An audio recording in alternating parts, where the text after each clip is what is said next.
Rivals of Aether 2's community is particularly obsessed with meta and tier lists, especially since no one can ever agree. Balance issue? Maybe. Skill issue? Probably. That meta focus to me makes the fights more about the science of the battle rather than the art, the character expression. For example, in Street Fighter, Ryu and Ken both practice Ansatsuken, but both express the style in their own individual way. So today, we're going to talk about that with Lox. I'm King Lemur, and these are the 4 archetypes of Loxodont players. Alright, so now before y'all come for me in the comments, this isn't a ranking, this isn't a tier list. These are just the 4 players whose styles stood out the most to me and enough to be an archetype of its own from my analysis. And with that said, let's just go ahead and get into everyone's GOAT.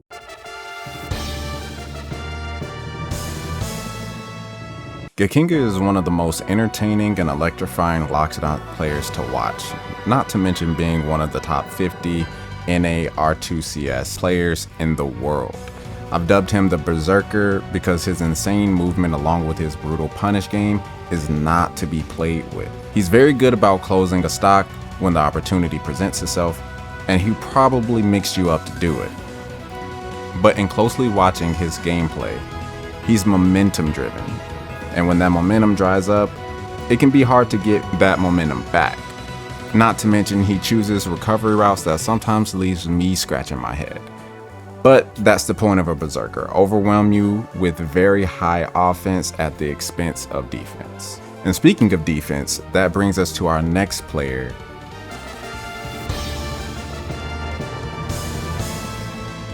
Contrasting Gek's Berserker style is Kilogram Hours. Kilogram Hours has a playstyle many Rivals 2 players have already dubbed the turret. As the top DDD player in the Midwest, is no secret where this style comes from. Kilo is very patient and defensive player in neutral, and rather than rushing down his opponents, he's much more comfortable using his boulder mix-ups and punishing unsafe approaches with Lox's absurdly large disjoints. And rather than expending eruption charges for offense, he usually saves them to ensure his recovery. That defensive style does come at a risk though. Once behind in stocks, it can be difficult to get the advantage back as every missed punish widens the gap, especially when you have an opponent who can execute safely or exploit Loxodont's really bad disadvantage. Don't let those disadvantages fool you, he is still in the top Loxodonts in rank. So far, we've pushed the extremes of offense and defense, but those are extreme pros with just as many extreme cons. But there is a middle road that takes all of those risks and minimizes them with optimal balance.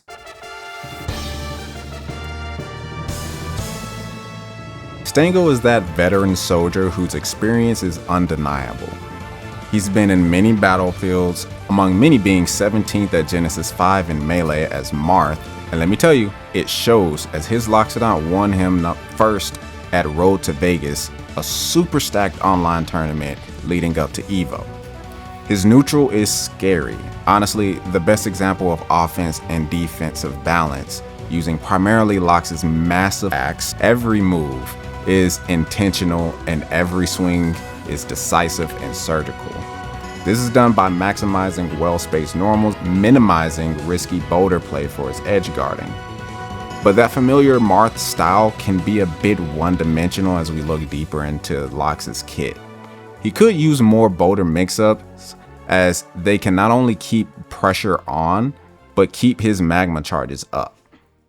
And while I get boulder can be unsafe, there are times when you can absolutely utilize it to extend your threat range, like our last player. This is also a blend of styles that I myself tend to lean towards, but there is someone I think just does it so well.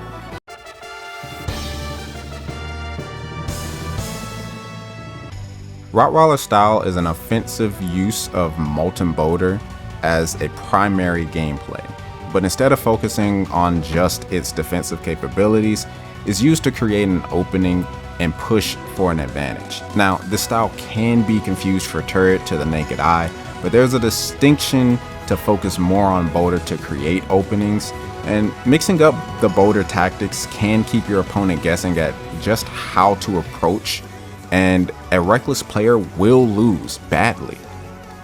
But it has huge outliers, as boulder is not safe to use and subject to parry.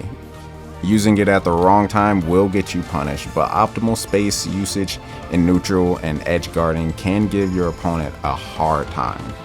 But now, here's the point. None of these 4 players are without flaws. They're human, with strengths and weaknesses just like you and just like me. And that's what makes their style recognizable. Lean into your strengths and use your strengths to cover your weaknesses. That's what makes your Lox yours.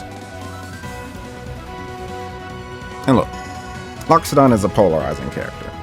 While he doesn't require advanced tech and mechanics, a lot of creativity and expression is built into his kit. In the same way Ryu and Ken were given the same tools but expressed them differently, these Lox players showed that same varied expression, utilizing the same toolkit in ways that benefit their individual playstyle. Now, if you enjoyed this type of content and want to see more, don't forget to like, subscribe, and let me know what style of Loxodont you like or play, or which one you hate. See you guys in the next time.